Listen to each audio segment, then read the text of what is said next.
Hoje nós vamos falar da Klabin e da Vale, temos aqui bonificação de ações, temos também o resultado operacional da Vale, que foi bacana na minha visão. Nós vamos começar exatamente aqui com a Vale, tá? E depois a gente fala da Klabin.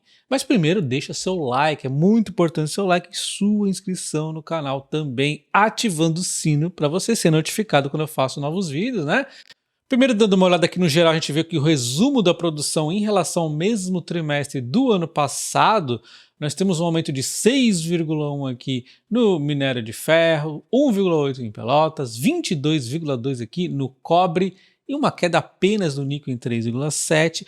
E aí é importante a gente entender que comparar em relação ao quarto trimestre não é muito correto, tem a questão da chuva, né? Tem toda a sazonalidade que realmente era esperado uma queda aqui nos volumes, tá? Então, em relação ao primeiro trimestre, tivemos volumes bastante bacanas. A gente vai entender direitinho o que está acontecendo, mas de cara eu já antecipo aqui que essa queda de 3,7 no níquel foi por conta do Brasil aqui na frente do Brasil, tá?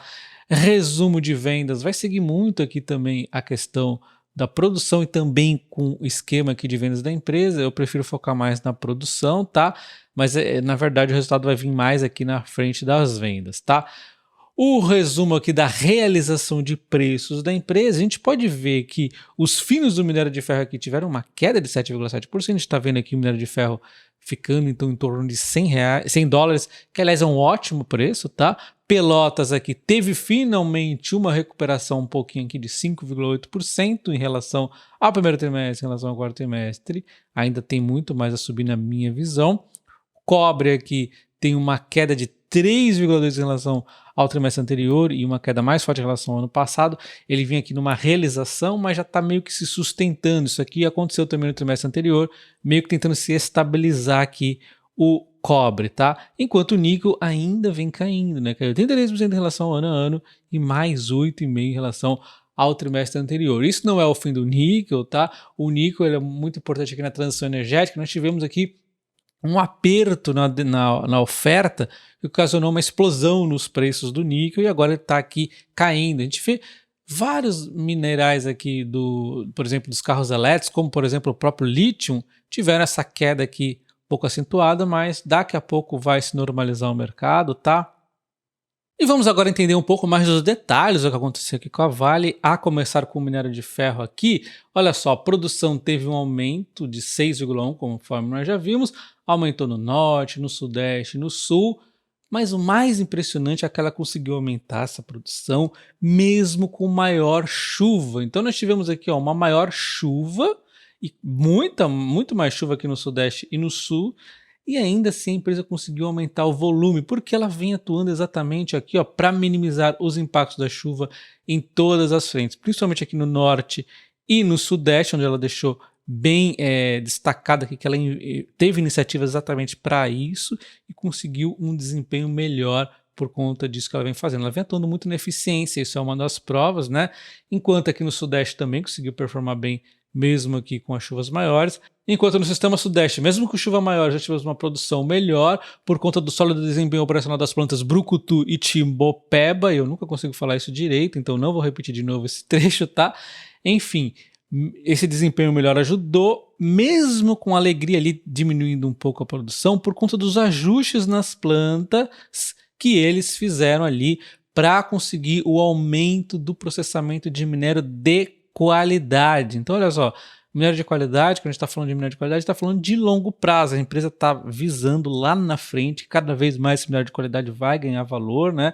Hoje, muitas vezes com essa dificuldade do setor de siderurgia, não está se dando o valor devido ao minério de qualidade. Eles só estão ali pensando no que realmente o minério de qualidade ele vai trazer uma economia energética, por exemplo, né? É necessário menos gasto para você fazer o trabalho das siderúrgicas, porém o que acontece?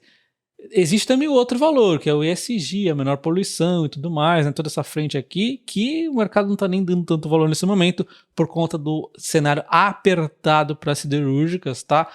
Só que isso no longo prazo vai ganhar cada vez mais valor aqui, os minérios de qualidade da Vale, tá? Então ela também foca aqui no aumento de qualidade, enquanto consegue ainda assim uma melhor produção com chuva e tudo. Então nesse trimestre nós tivemos aqui uma leve melhoria nos preços do minério de qualidade em comparação com minério de menor qualidade. Eu ainda, como eu acabei de comentar, eu ainda vejo isso aqui espaço para muito mais no futuro, porém isso aqui já sinaliza um pouco de melhoria, tá? Também por conta de provável melhora aqui no cenário da siderúrgica, que ainda estão próximos aí do fundo, né, do caos, mas já melhoraram um pouco, provavelmente, por isso que acabou melhorando esse spread aqui, mas no longo prazo tem muito mais a melhorar, mas a Vale se beneficiou desse aumento e começou aqui a priorizar um pouco mais as vendas dos blendados, tá? E dos de alta sílica, que são exatamente aí os de qualidade diferenciada, assim, mais customizada para as siderúrgicas. Então ela vai sempre tentando aumentar a produção desses minérios de qualidade, ao mesmo tempo que ela vai também ali tentando equilibrar as vendas, focando um pouco mais quando o preço é aumentado, né? Quando o preço acaba caindo muito, ela tenta segurar um pouquinho, mas não dá também para ficar segurando ad eterno, né? Então por isso que ela começa a liberar um pouco essa venda aqui de qualidade. Enquanto a produção de níquel, nós tivemos aqui uma leve queda, ela também diminuiu as compras de terceiros, tá? Exatamente para valorizar um pouco mais aqui a sua própria produção. Indonésia deu um salto bacana, mas no Brasil nós tivemos uma queda considerável. E aí, quando a gente vai ver os motivos, é tranquilo, né? Manutenção planejada, reforma do forno. Então, foram muitos problemas aqui pontuais também que acabaram atrapalhando um pouquinho aqui a produção do níquel, né? Enquanto a empresa continua evoluindo, fazendo ramp-up e tudo mais, e utilizou menos materiais aqui de terceiro. Então foi um bom resultado também no níquel, né?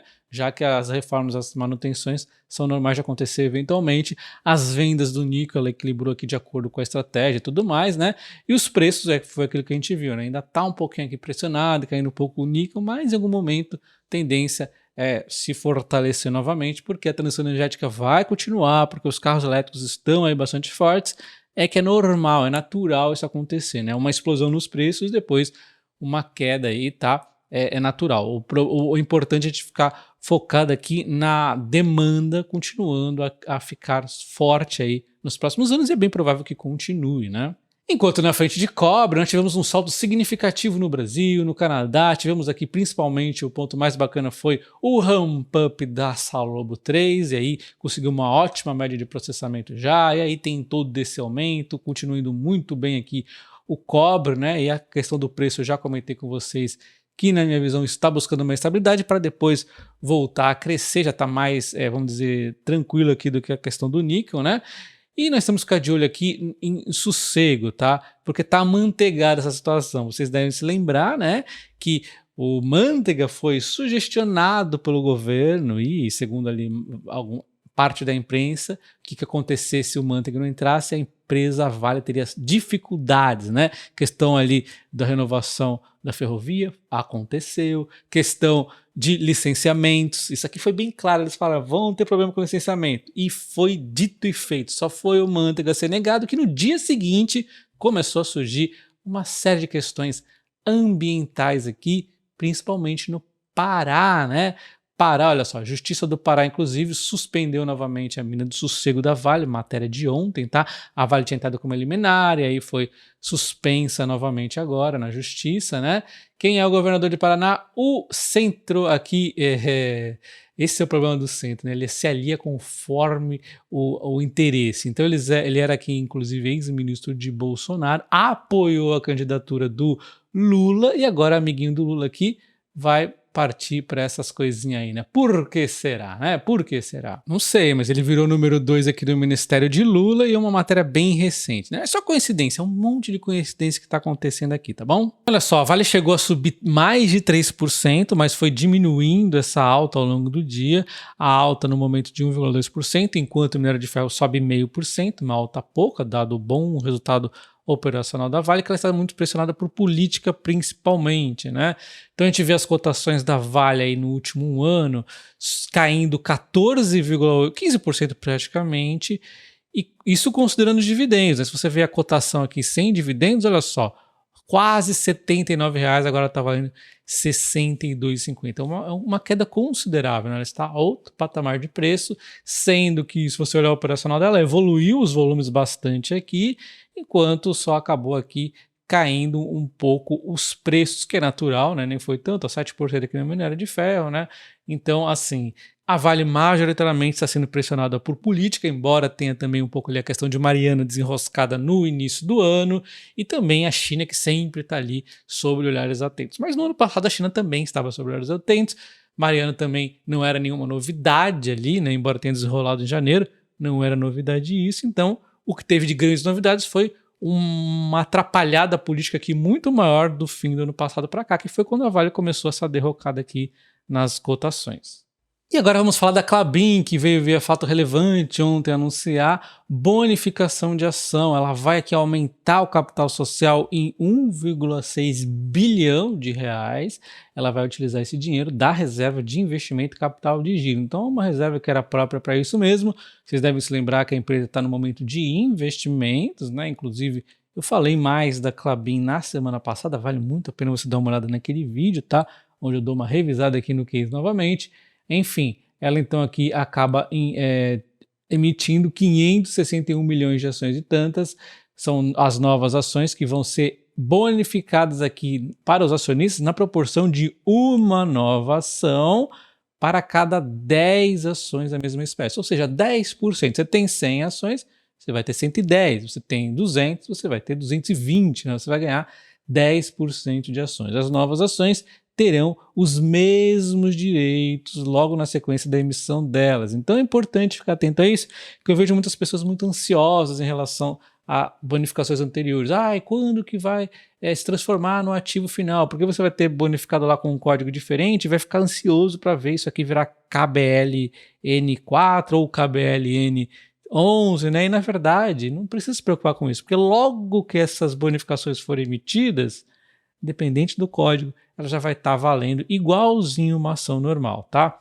Então olha só, dia 6 de maio é a data base, a data que você tem que ter as ações da Klabin, KBLN4, 11 ou 3, para você ter direito a receber as bonificações, e tendo as ações esse dia, no dia 9 de maio você vai receber essas ações bonificadas. A partir daí, elas terão a mesma serventia de uma ação normal, então não precisa ficar desesperado para elas virarem logo as ações units aí, ON, seja o que for, tá?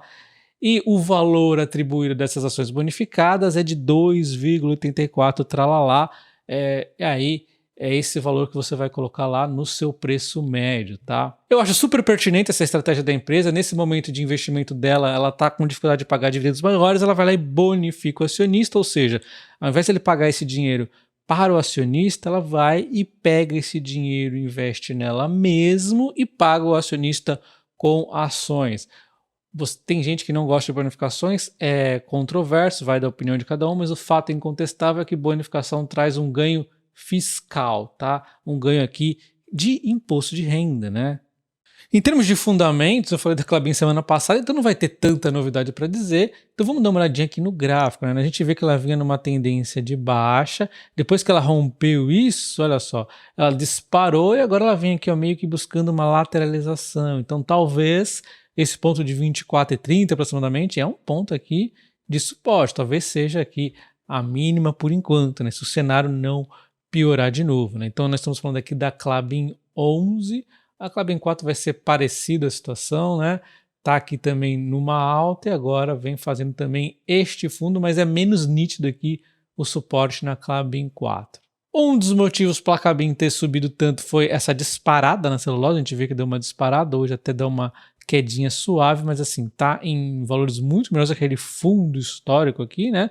Porém ainda tá um pouco distante daquele topo que havia batido lá atrás, está longe do topo. Está num preço bacana, né? Saiu daqueles fundos máximos, mas não está longe daqueles topos onde é perigoso comprar uma ação que tem algum vínculo à commodity. Ainda mais o mercado que acaba colocando mais peso na celulose do que deveria para a Klabin, né? E a escolha entre qual Klabin ter está muito nivelada nesse momento, a gente pode ver pelo dividend yield praticamente igual, o PVP também, então vai muito do pessoal, né? Há quem queira ir apenas ações controlador, tem que é a 3, e outros aqui preferem liquidez maior, como é o meu caso geralmente, que é optar aqui pela ação que tem mais liquidez para poder operar com opções, né? Ganhar aquele dividendo adicional com as ações, me proteger contra a queda eventualmente, caso a Klabin desse uma disparada, né? A gente poderia fazer isso. Mas o fato é que eu até me propus a comprar Klabin caso ela caísse mais, mas não caiu o suficiente, eu acabei ficando apenas com dividendos várias vezes, inclusive com a Klabin, mesmo sem ter Klabin.